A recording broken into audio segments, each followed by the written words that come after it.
Dun po sa mga nagtatanong 'no, kasi sinasabi ni Alan Peter Cayetano siya yung legitimate, legal, and moral Senate President pa rin. So, explain to us bakit hindi na siya yung Senate President? Well, siya yung Senate President until we removed him. Sapagkat una sa lahat, pag-uusapan natin yung tinatawag na arithmetic niyan. Ang totoo nun, constitutional law was never solely about arithmetic. But let's go to that. Yun yung kasing yun yung nangyari kanina eh. Ang Senado is composed of 24 members. Ang quorum niyan talaga 50% plus 1. So kaya 13. Yung 13 ginagamit yun to elect a Senate President. Yun ang nakalagay sa Konstitusyon. Pero hindi yun, walang sinasabi ang Konstitusyon na 13 din to act in the Senate. And for a fact, alam namin, and there has been jurisprudence, not only from the Supreme Court, but also in the Senate itself, na mga nangyayari dati, na kapag may quorum, ay marami kayong pwedeng gawin. Unang-una na, yung sinabi namin, ginawa namin na declaring all positions vacant. Kapag kayang gawin ng quorum. Ngayon, bakit may quorum ang 12? Na pinipilit nila hindi quorum. Oras na wala sa coercive power ng Senado ang isang senador, eh hindi ka nabilang. Ilang beses nang nangyari yan, no? Yung hindi lang yung Abilino versus Bengko, kapag usapan natin yun, hindi lang yun. Pati yung mga nangyari sa Senado mismo. In this case, si Senator, hindi pa nga namin binibilang si Senator Bato eh. Kasi si Senator Bato, hindi natin alam kung nasaan.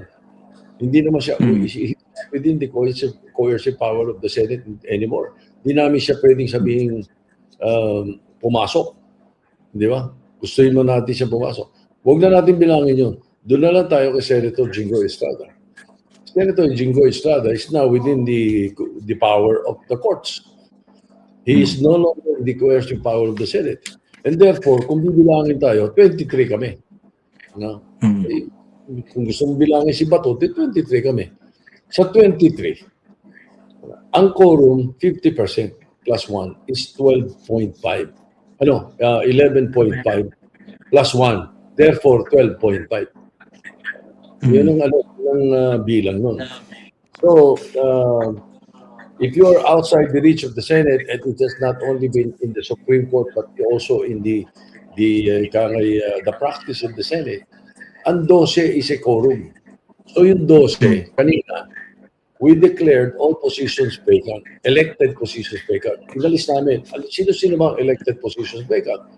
Senate President, Pro Tem, all the chairmanships, yung Senate Secretary, yung Sergeant at Arms. Lahat yun, elected positions eh. So we removed it, legally. Hindi nila pwedeng sabihin, sinasabi ko, illegal daw. No, there's no such, you cannot say that because there is jurisprudence to prove that. And kangay mga dati lang pangyayari sa Senado. You need not call it tradition, but again, jurisprudence would be the proper term to call it. So, lahat yun, nagawa namin sapagkat sabi nga ni Senator Escudero nagpunta siya di ba? We think that his actions really sent a clear message that it is the commitment to the country, to the Senate, and to the Constitution that should prevail. Hindi pa pwede yung hostage mo yung Senado ng ilang araw dahil ayaw pumasok. Dahil wala kang numero, hindi pwede yun. So, what we did earlier was we followed the rule of law. We followed the Constitution. Okay. So we were able to do that. Apo. So, malinaw po, 13 cannot elect a new Senate President. 12 cannot elect a new Senate President, but 12 is enough. Opo, but 12 is enough to remove a sitting Senate President. To remove everyone, Okay. everyone elected in the Senate. A So, quorum ang may be. status, so ano pong status ngayon? Walang Senate President pero merong acting Senate President. Sapagkat hinalal namin yung President pro tempore. Yung President pro temp, kung tawagin namin, ay ang talagang mandato nun, even in the Constitution and even in our rules, in the absence of a Senate President, the President pro tempore is the acting Senate President. Maliwanag yun sa rules. So there is no Senate President, therefore the acting Senate President is the President pro tempore. As a matter of Okay. fact, based on our rules, kung tutuusin, pag wala kaming President pro temp, yung majority leader becomes the acting Senate President. And so on down the line, yung deputy majority leader, kung wala yung isa, ganun. So what happened kanina is we were able to elect and legally the President pro temp. Now, in the absence of a Senate President, which we have removed, the President pro temp is the acting Senate President. Okay. Ano po implication yan sa impeachment trial? Sino po yung magiging presiding officer? We also were able to amend the rules kanina. There was a resolution filed to that effect. Kaya dinaan namin to sa natural na dapat gawin. Na meron munang resolution, merong referral na tama, at ito ay i-report out. At kanina, inhalal naming chairman ng Committee on Rules, si Senator Mig Subiri, at ni-report out niya that we allowed the Senate President to designate a presiding officer for the impeachment court. So, ang magde-designate ay si acting Senate President. Yes, the Senate President or the acting Senate President, as the So, case may yung be. ide-designate po niya, pwedeng kahit sino from among the senators. Yes, yes. But can he also designate himself? He doesn't necessarily have to do that. All you have to do is preside over it if he wants to. Opo. Kaya ako po yung tinatanong kasi 'di ba naka-break na kayo CND eh. Babalik na kayo sa last Monday of July for the session. Pero July 6 po yung start ng impeachment trial eh. So hindi kayo makakapagpalit o makakapag-elect ng Senate President between now and July 6, hindi po ba? Yes, but there is a possibility that because of issues with the Commission on Appointments, issues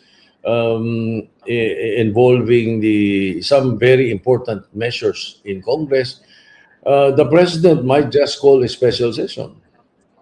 And if the President calls for a special session, then we will able to tackle all those problems.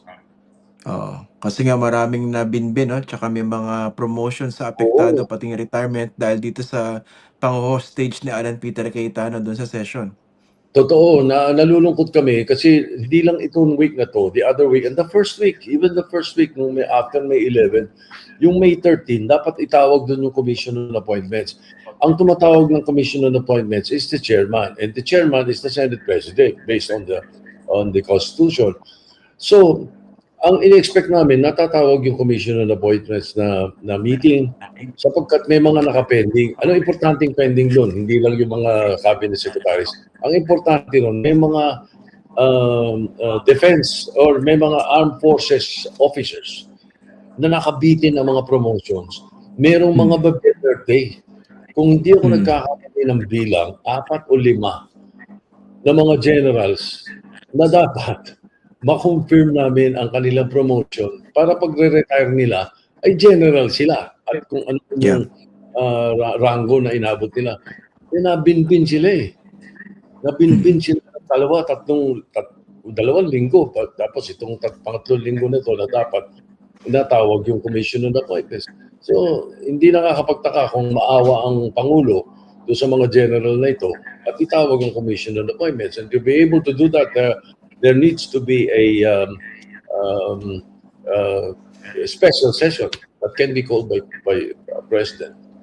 At saka hindi lang, meron kaming dalawa nakapending na 2 citizenships na gustong-gustong gamitin ng samahang basketball ng Pilipinas. Na ika ngay dadalhin ng bandera ng Pilipinas, meron pang ganun eh. Opo. Hindi, ito sa ano, dito kay papaano po kung ano, kasi nag-i-insist si Alan Peter Cayetano na siya pa rin yung Senate President. In fact, 'di ba meron silang memo na tuloy yung Senate Blue Ribbon Committee hearing bukas on flood control at ang chair pa rin ng Blue Ribbon Committee ay si Pia Cayetano. So what happens now? Ay kinalulungkot kong sabihin na hindi maaari yung sinasabi niya. Siguro siya na lang naniniwala na Senate President pa rin siya sapagkat ultimo ang Malacanang, ang Executive Department ay tinanggap na yung pangyayari kanina. Ang House of Representatives ay nagpaabot ng ganung resolusyon at pagtanggap na tama yung nangyari kanina. As a matter of fact, nagulat kami dahil kanina bago kami nagpulong-pulong, inabot sa amin nung dating Senate Secretary ni Senator Cayetano yung memo galing sa kanya, no? Ito sa akin yung kopya. At sinasabi niya na dinideklara niya yung adjournment sine die. Paano niya magagawa yan? Yung hindi naman session. Tanong nga paano mo magagawa yun? Ikaw lang mag-isa? At sa sulat? Ginagawa yun sa Senate floor. Ginagawa yun as a motion. Paano mo gagawin yun? Gagawin mo sa sulat yun. Doon pa lang, nagkatalo. Alam mo natin, Senate President ka ba? O, hindi ba? Hindi Ibig sabihin, Diyos ko, paano hindi yung bukas? Tatlong taon ako sa Senado. Never nangyari yun. Hindi nagagawa. Hindi kaya na isang Senate President yun. Marami kasing first under Alan Peter Cayetano. Ayoko na isa-isahin yung mga iskandalo, pero kasama rito yung siya busy sa Facebook Live, pero ayaw sumipot sa session.